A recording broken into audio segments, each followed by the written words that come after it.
Hola, ¿qué tal? ¿Cómo están? Bienvenidos a una entrega más de esto que se llama Lo Machín del Rock, en donde invitamos a los cuates a echarse un trago, a cotorrear con nosotros y contar sus anécdotas dentro del rock mexicano. Y hoy invitamos a un gran amigo, al buen Pepe Toño, que es de esa banda legendaria llamada Huevo Frito y que pues es de los fundadores. De hecho, dicen las malas lenguas de la buena gente que el Frank y el Beto le robaron el nombre a Pepe Toño. ¿Cómo estás, mi Pepe? Hola, ¿qué pasó, mi buen jinete? ¿Cómo estás, hermano? Muchas gracias por invitarnos, ¿eh? Oye, platícame, tú eres de los fundadores de Huevo Frito. Sí, exactamente. De aquellos años ya pasó. Muy lejanos de finales de los 70, principios de los 80. Exactamente, es lo que estábamos platicando ahorita Lalo y yo de esas fechas en las que pues yo tuve la fortuna de conocer a mi gran hermanito, que Dios lo tenga en su gloria, Héctor Mariscal Romero, que fue el que realmente inició el grupo. Él empezó a formar al Huevo Frito y donde yo trabajaba, que era en una tienda, la primera tienda de alimentos naturales enfrente al Parque México. ¿Era de Carlos Vaca o qué? No, era de unos amigos, los Fernández, muy emprendedores. Uno ahora es esposo de Elena Rojo, se llama esta actriz. Bueno, él llegó a esa tienda buscando un guitarrista y a mi cuate, que era el hermano menor, que era el dueño de la tienda, Rubén, en paz descanse también, le dejó un cassette que acababan de hacer con una pieza que se llamaba I Know. En aquel entonces todavía el rock en tu idioma no figuraba. Empezaba apenas muy leve, ¿no? Pero todavía el rock en inglés estaba bien visto, ¿no? El náhuatl y todos ellos pues grababan en inglés, por ejemplo, ¿no?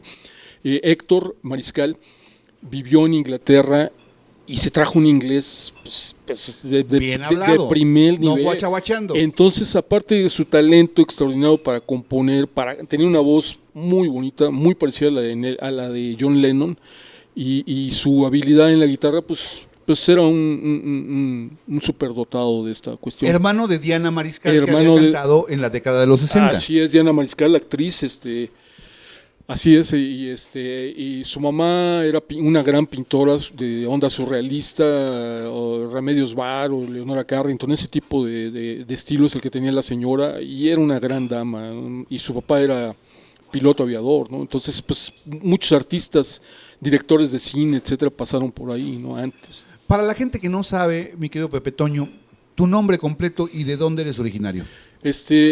Me llamo José Antonio Pérez Deraz. De hecho, mi seudónimo es Antonio Deraz. Me puse como músico, sí, como artístico. Sí, exacto. Me puse el apellido de mi jefa, que es a la que yo recuerdo con mucho cariño, porque mi papá desgraciadamente falleció cuando yo tenía 3 años, ni siquiera lo conocí. Entonces, el mundo para mí giró alrededor de mi señora madre, ¿no? Oye, ¿y cómo fue tu infancia?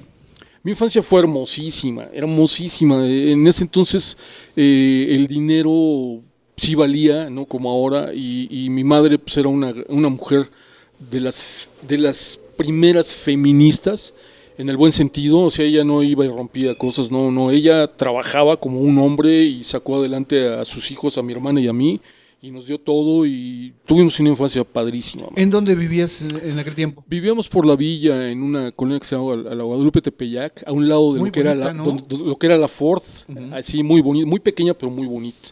Una colonia muy bonita. Sí, ahí pasamos mi infancia. ¿Y cómo fue que llega la música a tu vida?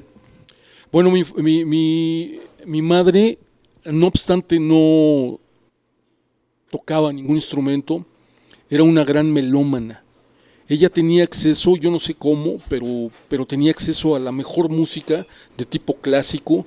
En ese entonces estaba, por ejemplo, Dave Brubeck, que ya haciendo su presencia en el medio con Toma 5, que era una composición fabulosa de jazz, donde rompía con todos los parámetros establecidos. Para empezar con el compás, empezaron con se llamaba Toma 5 porque el compás era de 5 cuartos, no el famoso de 4 cuartos ni de 3 cuartos. Era una cosa totalmente muy novedosa, sobre todo muy novedosa.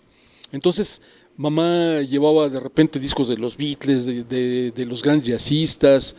Yo creo que la mejor música de esos años, estamos hablando de los 60s, llegó a las manos de mi madre y a través de lo que ella escuchaba yo me fui enamorando de la música. ¿Y te acuerdas cuál fue la primera canción que escuchaste de esos discos que te llamó la atención, que dijiste, Sí. quiero dedicarme a la música?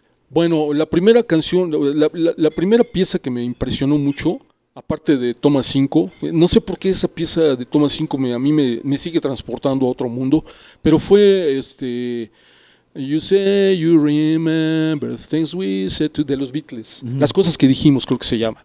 Esa pieza a mí me tocó muy, muy profundamente y posteriormente, por ahí de los 9 años, tenía un par de vecinos, igual chavos, ¿no? Estaban, bueno, un poco más grandes que yo, ya eran preadolescentes, pero tocaban la guitarra.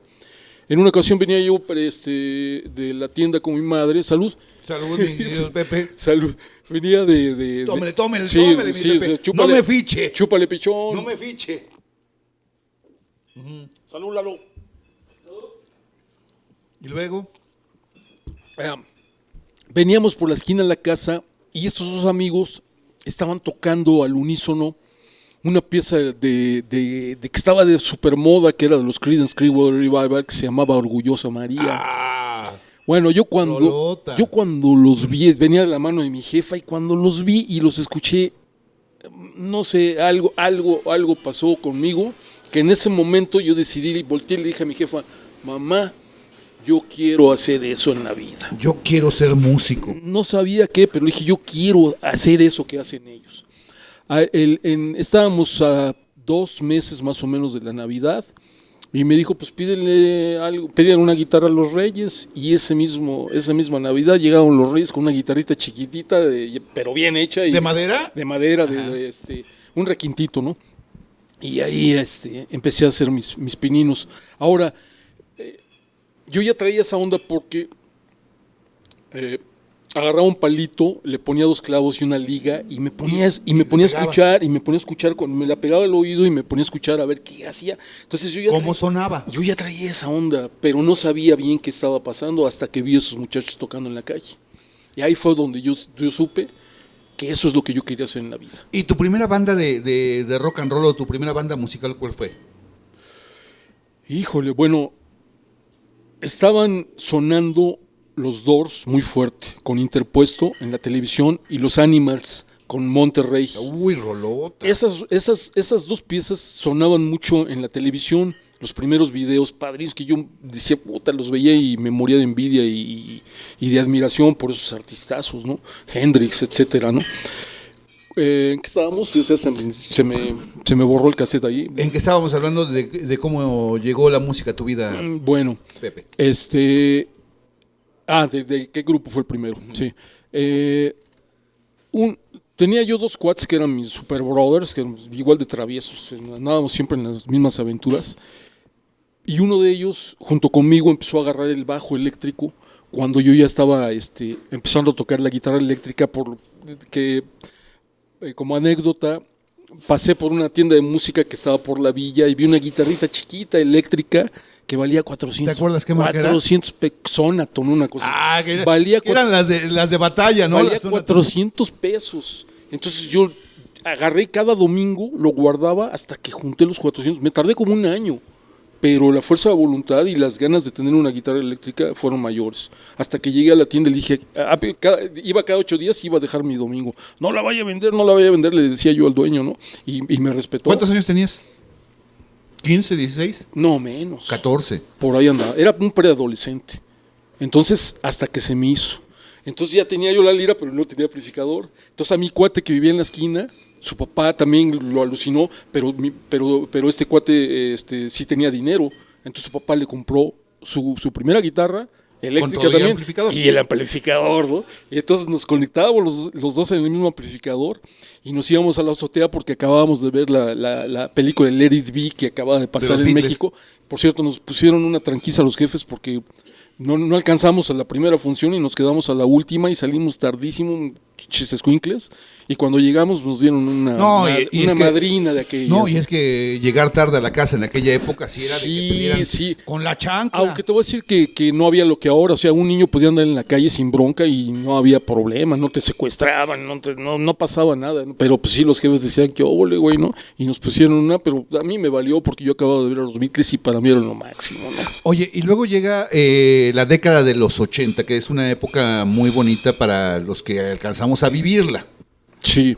Una época en la que la música llegaba de todos lados, Sí, empezábamos a tratar de no, absorber desde los 70. todo lo que iba llegando. Sí, así es. Yo digo que nos tocó la mejor época de todos los tiempos y de todo el mundo a los que vivimos los 70s, 80s. ¿Y cómo llegan a ese festival que se llamaba Primer Festival Juvenil de Rock de Discos Pirles? Poquito después de que me integré con el grupo del Huevo Frito,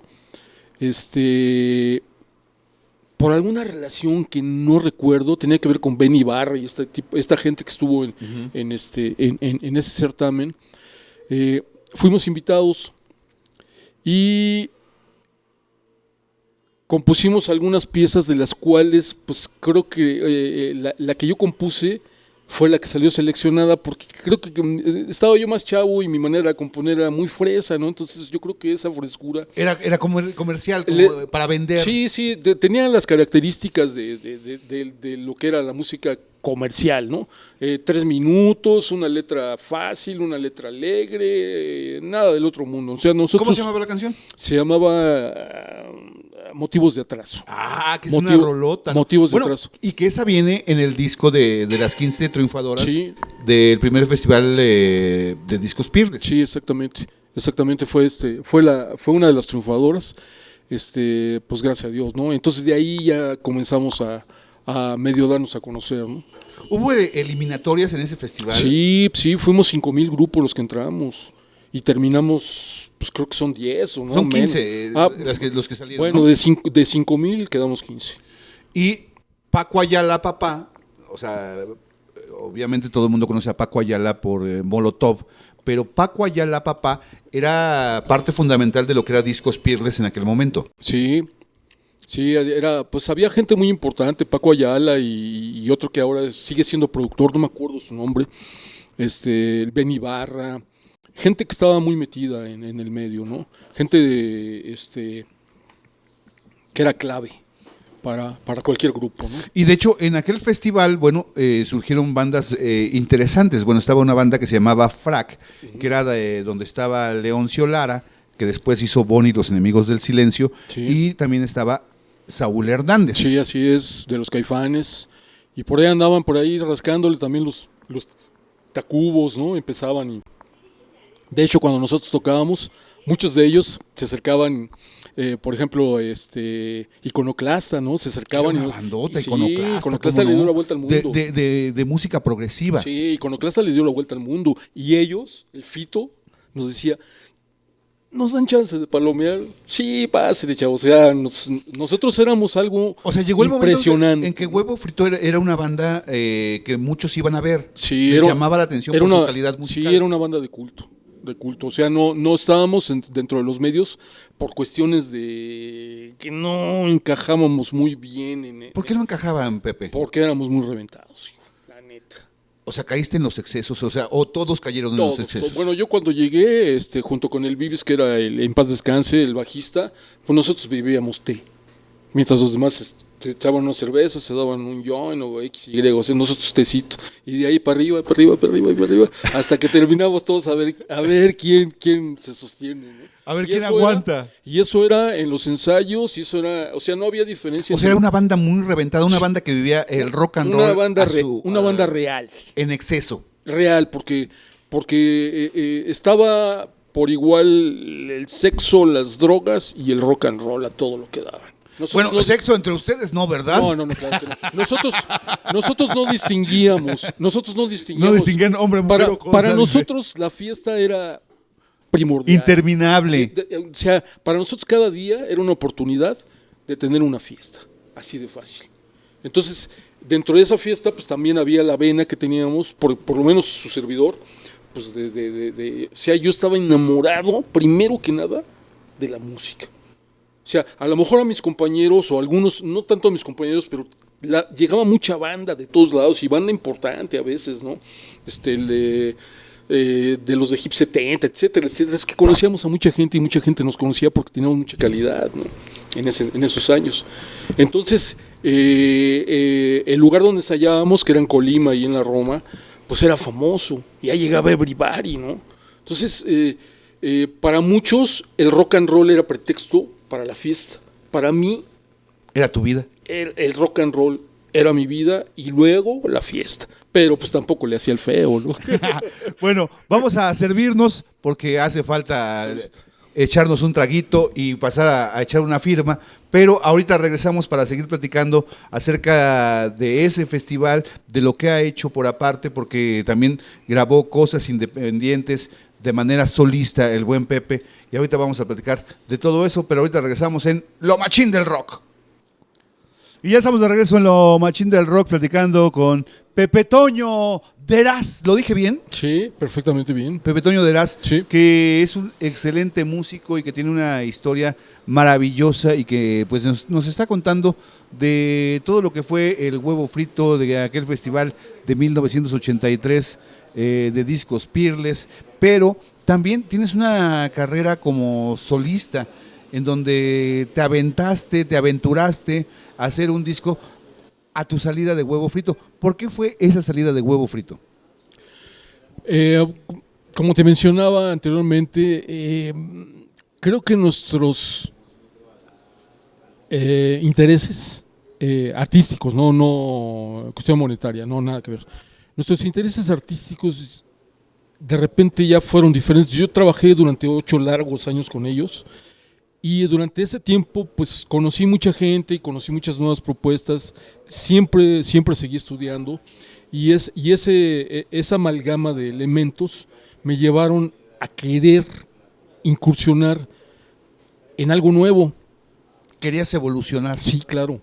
Y el grupo ya no me daba lo que yo necesitaba para poder hacer lo que todavía no sabía que quería hacer, porque no estaba yo muy seguro de lo que quería, pero solamente sabía que tenía que hacerlo, ¿no? Y entonces sales del Huevo Frito y dices, voy a ponerme a seguir escribiendo música. Sí, así es. De hecho, antes de salir ya tenía algunos temas compuestos, y cuando salí conseguí un préstamo y me hice de equipo para poder grabar independientemente yo solo, y análogo. Entonces todo era análogo, no había digitalización ni nada por el estilo, ¿no? Ni había internet, etcétera. Entonces, si tú aprendías era de oreja, no había de otra, ¿no? Entonces yo así aprendí y así me seguí adelante. Después, en ese entonces, ya cuando salí del Huevo Frito y me vi libre, o sea, no solo, me vi libre, que es diferente, ¿no? Entonces empecé a incursionar en el campo de la música experimental, para la cual en mi primer trabajo tuve que aprender a tocar los instrumentos que necesitaba, que todos era la batería, los instrumentos, que era la batería, el bajo y el piano.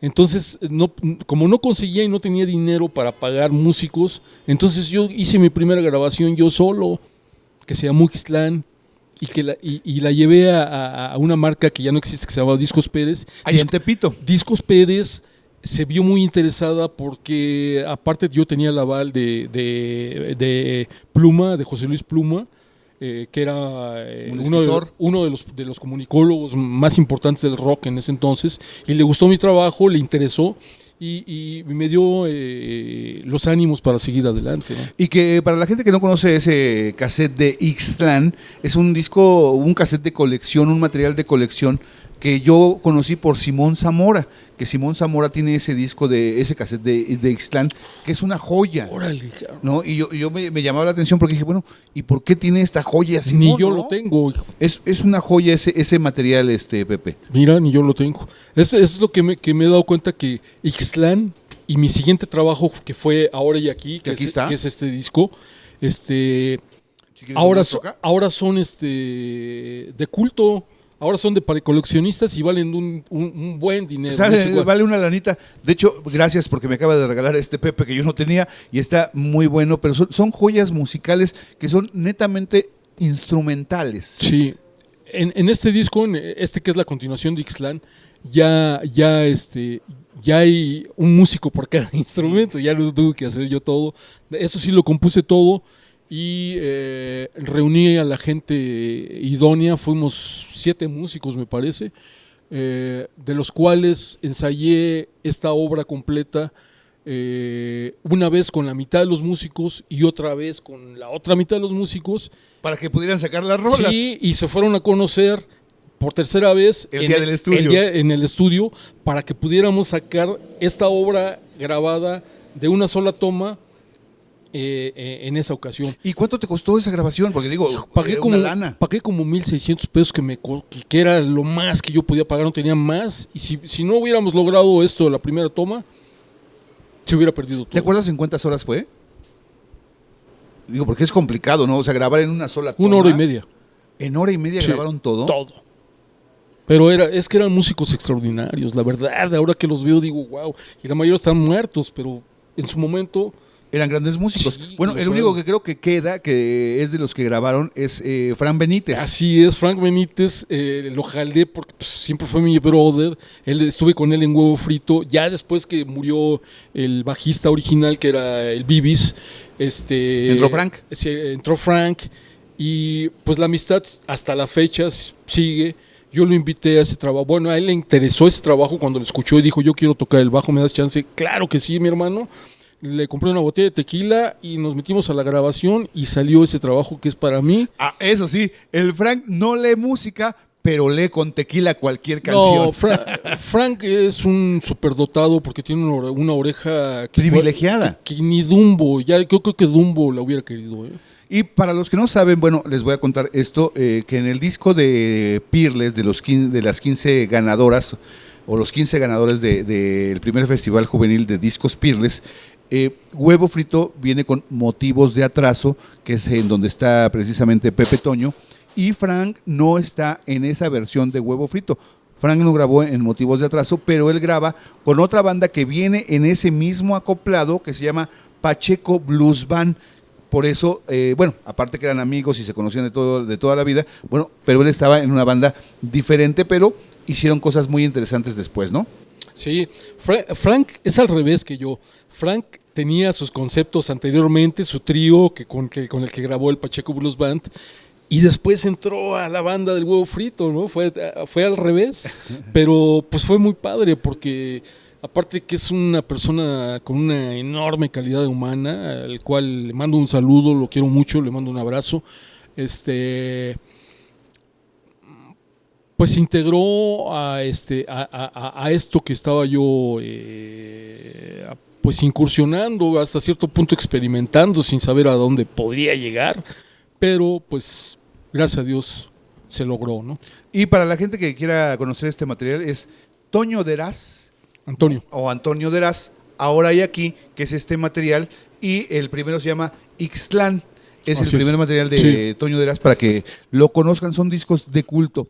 Y ahorita, ¿qué me querías decir de este, Toño? Hay una continuación. Después de esto, últimamente hace 3 años, acabo de grabar la tercera parte que se llama el proyecto Quetzalcóatl. Viene en inglés Quetzalcóatl Project. Si se quieren meter a Spotify, ahí lo pueden encontrar. Se llama Quetzalcóatl Project. Mike Portillo, que es el que y lo hicimos 2 músicos. ¿Como el productor? No, Mike Portillo es el baterista. Ajá. Pero en ese entonces le prestaron un equipo especial para grabar y la grabamos entre los 2.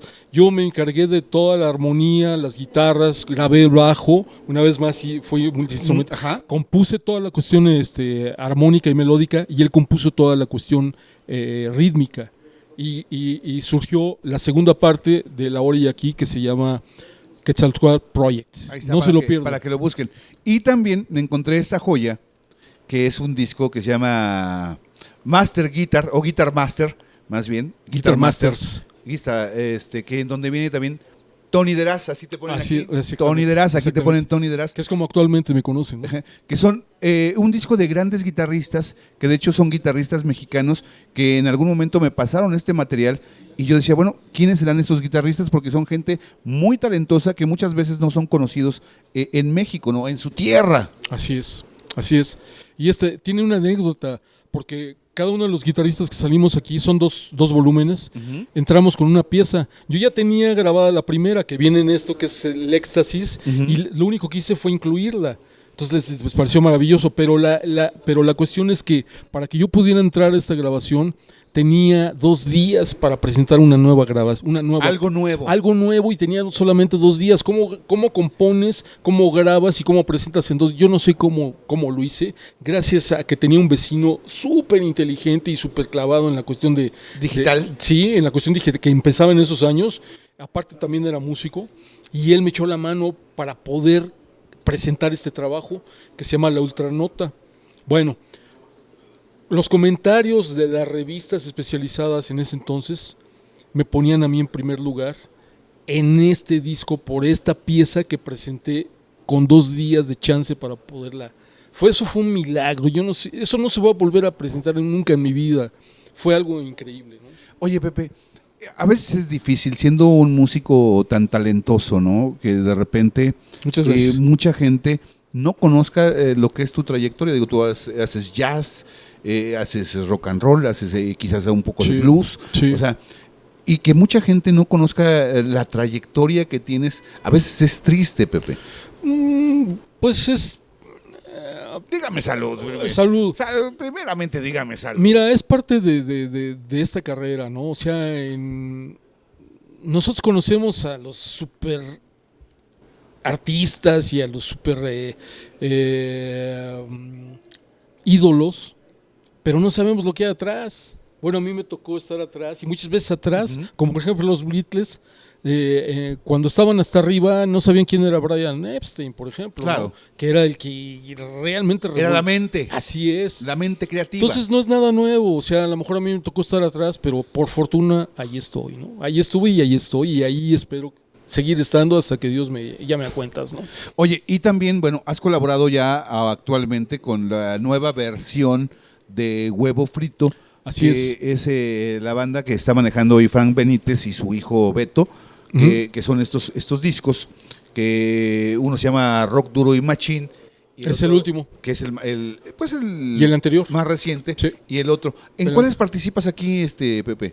Hay 2 piezas. Yo les agradezco mucho a ellos porque sin que yo lo supiera, ellos tomaron temas míos que conocíamos desde que estábamos en el Huevo Frito. ¿Cuáles eran?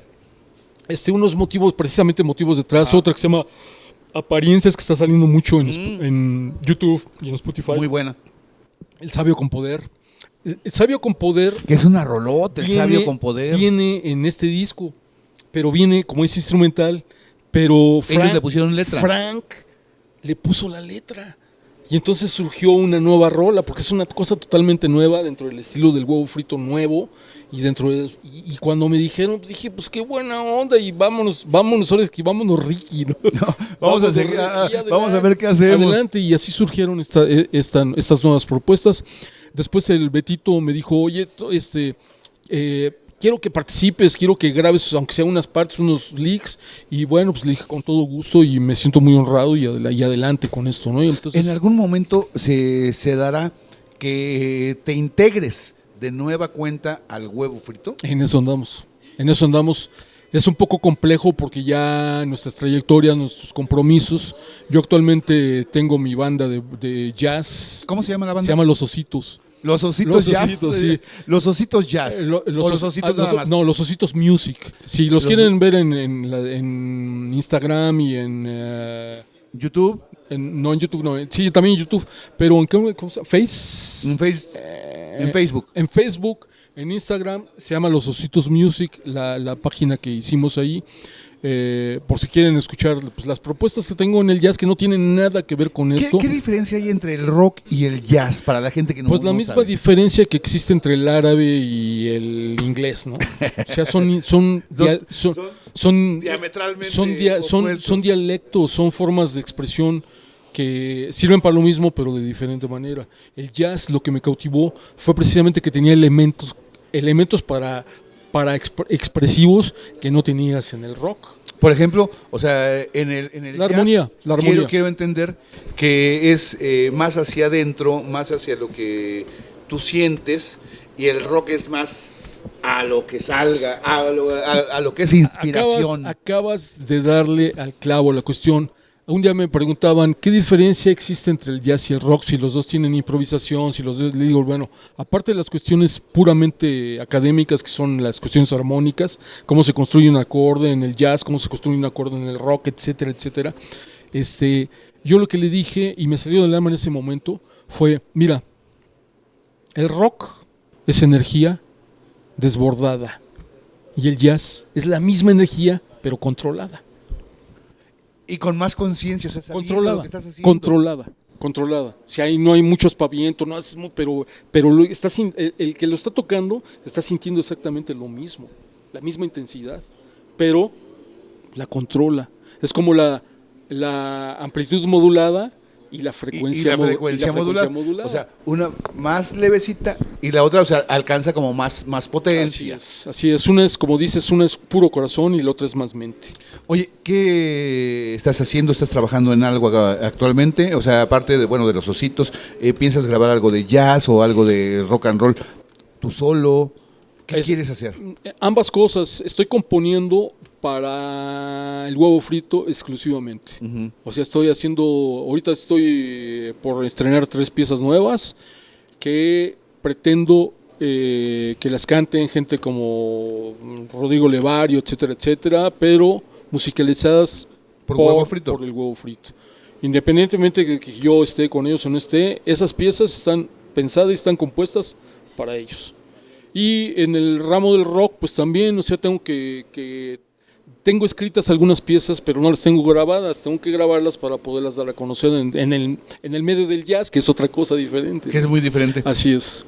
Esos son mis planes, ¿no? Oye, algunas palabras que quieras darle a la gente que está iniciando en la música, ¿qué les puedes decir? Adelante. Cada día es una oportunidad de crecer dentro de aquella rama de la música a la que te quieras dedicar. Estudia mucho, no mucho, ¿no? Porque hay quien dice que hay que estudiar 8 horas diarias. No, yo estudio a lo mejor media hora, pero diario, no dejo de estudiar, y eso me ha dado elementos, me ha dado habilidad, me ha dado amor, me ha dado lo que necesito. Yo lo único que les aconsejo es que si realmente te gusta la música, dale su lugar a la música y no la mezcles con la fiesta, porque la fiesta es bien bonita, pero no tiene nada que ver. Sé profesional. Así es, en lo que hagas, así como tú lo eres. Gracias, Pepe. Y te felicito por sí, que me impresiona tu habilidad para la comunicación y todo este rollo. Pues, ¿qué más decirte, no? Es mi amigo Pepe Toño Deraz, de Huevo Frito, de Los Ositos Music y de todo lo que haga. Síganlo, busquen esos materiales. El que les estoy diciendo de Ixtlán es de super colección, y busquen todo lo que ha hecho Tony Deraz. Servidor. Porque así de cariño te digo, mi querido Tony. Pepe Tony Toño. Deraz. Pepe Toño. Así y Tony Deraz. No, yo te digo Pepe, okay. Te digo de cariño. Ok.